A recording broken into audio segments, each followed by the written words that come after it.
నెల రోజుల్లో కాంగ్రెస్ ప్రభుత్వం ఏం చేసింది? ప్రజాపాలన అందిస్తున్న కాంగ్రెస్ ప్రభుత్వ అడుగులు సక్సెస్ బాటలో పయనిస్తున్నాయా? పాలనలో రేవంత్ సర్కార్ మార్కు కనిపిస్తోందా? ప్రభుత్వం ఏర్పడిన నెల రోజుల్లో ముఖ్యమంత్రిగా రేవంత్ ఏం చేశారు? ఇంతకీ మంత్రులు తీసుకున్న నిర్ణయాలు ఏంటి? తెలుసుకోవాలంటే ఈ స్టోరీ చూడండి.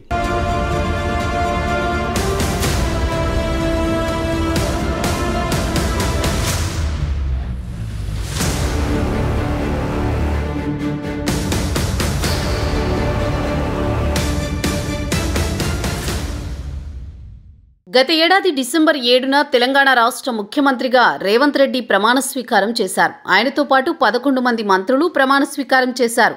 మంత్రివర్గ ప్రమాణ స్వీకారం చేసి నెల రోజులు అయింది.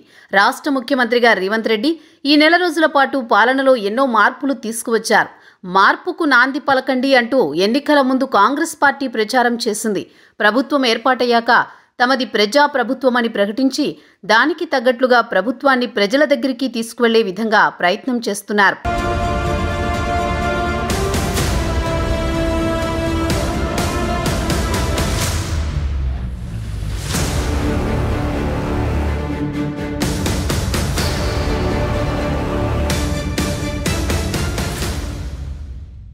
కాంగ్రెస్ ప్రభుత్వం ఏర్పాటు చేస్తూ ప్రమాణ స్వీకారం చేస్తున్న సమయంలోని ప్రగతి భవన్ ముందు పెట్టిన కంచెను తొలగించి ప్రగతి భవన్ పేరును జ్యోతిరావు పూలే ప్రజాభవన్గా మార్చారు. ప్రజలెప్పుడైనా ప్రజాభవన్కి రావచ్చని సీఎం రేవంత్ తెలిపారు. ప్రమాణ స్వీకారం చేసిన వెంటనే 6 గ్యారంటీల అమలుపై రేవంత్ తొలి సంతకం చేశారు. ఇక ఎన్నికల ముందు ఇచ్చిన వాగ్దానంలో భాగంగా నాంపల్లికి చెందిన దివ్యాంగురాలు రజనీకి ఉద్యోగం కల్పిస్తూ 2వ సంతకం చేశారు. ఇక కాంగ్రెస్ ప్రభుత్వం ఏర్పాటు చేసిన 48 గంటల్లోని 6 గ్యారంటీల్లోని 2 అంశాలను అమలు చేశారు.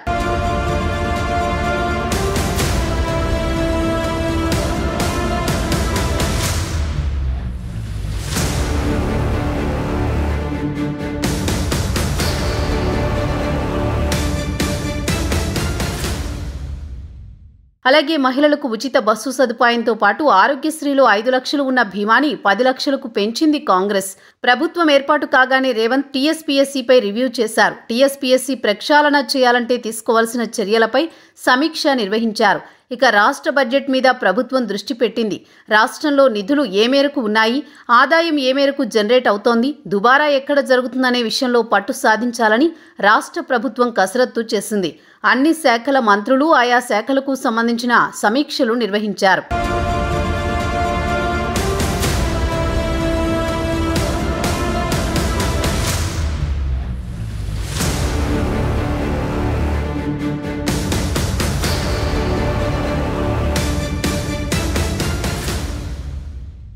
ప్రభుత్వం ఏర్పాటు కాగానే 6 రోజుల పాటు ప్రభుత్వం అసెంబ్లీ సమావేశాలు నిర్వహించింది. సమావేశాల్లో భాగంగా ప్రభుత్వం 2 రోజులు శ్వేతపత్రాల్ని రిలీజ్ చేసింది.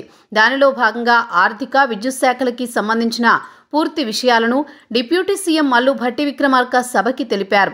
అదేవిధంగా డ్రగ్స్ విషయంలో చాలా స్ట్రిక్ట్గా ఉంటానని, డ్రగ్ ఫ్రీ స్టేట్గా మార్చేందుకు చర్యలు చేపడతామని రేవంత్ అసెంబ్లీ వేదికగా తెలిపారు.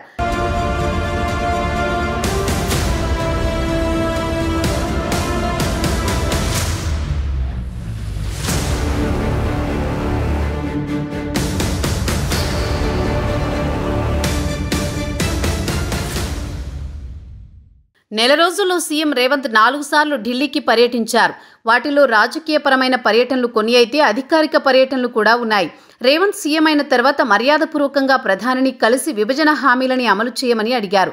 అప్పులు తీసుకునేందుకు అనుమతులు కోరుతూనే గత ప్రభుత్వం చేసిన విపరీతమైన అప్పులను ప్రధాని దృష్టికి తీసుకువెళ్లారు. ఫెడరల్ స్ఫూర్తిని కొనసాగిస్తామని, రాష్ట్రానికి రావాల్సిన నిధుల విషయంలో పట్టుబట్టి నిధులు తెప్పించుకుందామని ప్రభుత్వం డిసైడ్ అయింది. ఇక కేంద్ర హోంమంత్రి అమిత్ షాని, ఇరిగేషన్ శాఖ మంత్రి గజేంద్ర సింగ్ షెకావత్, గృహ నిర్మాణ శాఖ మంత్రి అరవింద్ సింగ్ పూరీలను కలిసి కేంద్రం నుండి న్యాయబద్ధంగా రావాల్సిన నిధులని తక్షణమే విడుదల చేయాలని విజ్ఞప్తి చేశారు.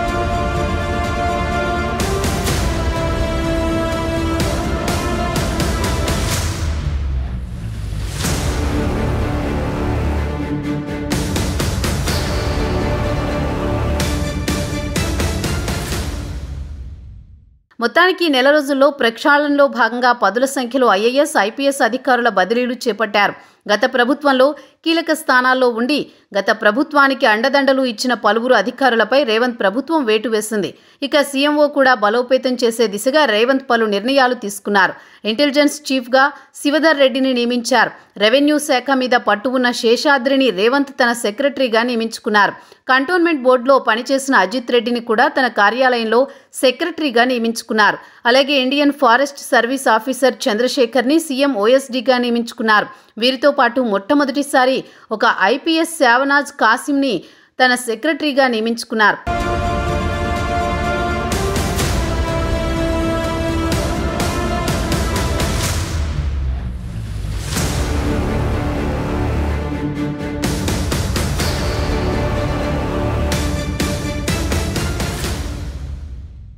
ఏదేమైనప్పటికీ ప్రజా దర్బార్ నిర్వహించి ప్రజల నుండి అప్లికేషన్లు స్వీకరించే కార్యక్రమాన్ని ప్రభుత్వం మొదలుపెట్టింది. ఈ కార్యక్రమానికి వేలాది మంది వస్తూ తమ సమస్యలు చెప్పుకుంటున్నారు.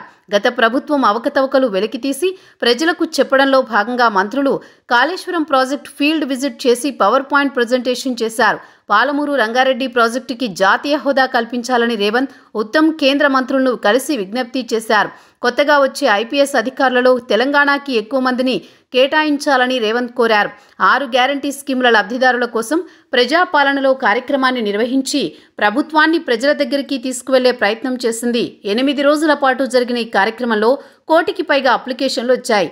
వీటిని స్క్రూటినీ చేసి లబ్ధిదారులకు విడుదల వారీగా పథకాలు అందజేస్తామని ప్రభుత్వం తెలిపింది.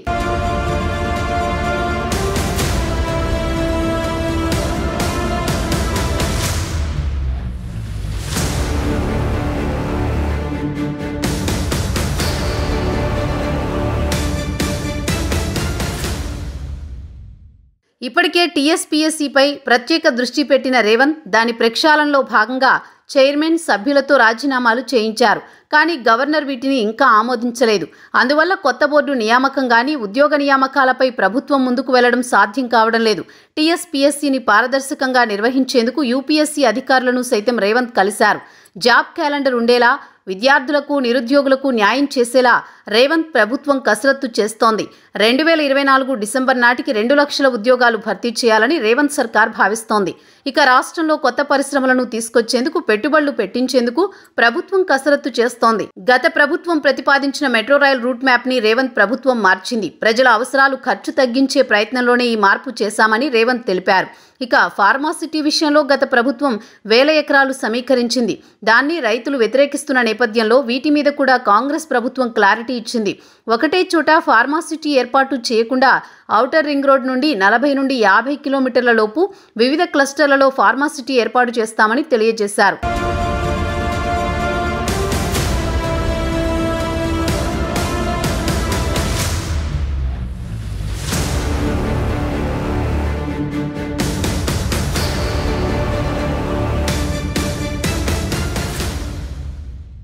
ఒకవైపు గత ప్రభుత్వం వైఫల్యాలను ఎండగడుతూనే మరోవైపు తమ మార్కు ఉండేలా రేవంత్ ప్రయత్నిస్తున్నారు. మరోవైపు దుబారాను తగ్గిస్తూనే కొత్త నిర్మాణాలు చేపట్టకుండా ఉన్న భవనాలు సమర్థవంతంగా ఉపయోగించుకుంటూ పాలన చేస్తున్నారు. దానిలో భాగంగానే రేవంత్ రెడ్డి తన నివాసం నుండే పాలన చేస్తూ సచివాలయంలో సమీక్షలు నిర్వహిస్తున్నారు. గత ప్రభుత్వంలో ఉపయోగించిన కాన్వాయ్ని వాడడంతో పాటు తన క్యాంపు కార్యాలయం కోసం ఎంసీఆర్ హెచ్ఆర్డీ తక్కువ ఖర్చుతో షెడ్డు లాంటి నిర్మాణం చేయిస్తున్నారు. ఇక భేషజాలకు పోకుండా ఆరోగ్యకరమైన రాజకీయాలే చేయాలని రేవంత్ భావిస్తున్నారు. మాజీ సీఎం కేసీఆర్ ఆరోగ్యం సరిగా లేక హాస్పిటల్లో ఉంటే స్వయంగా వెళ్లి పరామర్శించారు. ప్రజలకు ప్రభుత్వంపై నమ్మకం కలిగేలా దుబారా ఖర్చులు చేయకుండా సింపుల్గా ఉండాలని రేవంత్ నిర్ణయించుకున్నారు. గతంలో ఉన్న రేవంత్కి ఈ నెల రోజుల రేవంత్కి చాలా తేడా ఏర్పడిందని, పీసీసీ చీఫ్గా ప్రత్యర్థులపై నిప్పులు చెలరేగిన రేవంత్ ముఖ్యమంత్రిగా చాలా డిగ్నిఫైడ్గా ఉంటున్నారని విశ్లేషకులు భావిస్తున్నారు.